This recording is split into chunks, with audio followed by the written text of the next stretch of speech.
आमच्या समाजाचे जेवढे गट आहेत ते सगळे एकत्र केले. भाजपचा नगरसेवक आहे, हे बी भाजपचे नगरसेवक आहेत.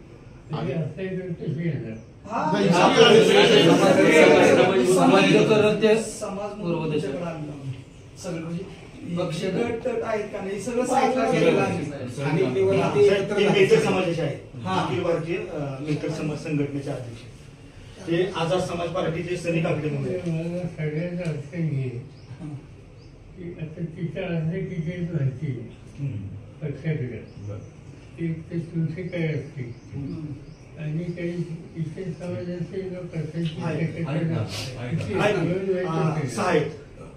मातंग समाजाचे 3 आहेत, परत चर्मकार समाजाचे 3 आहेत.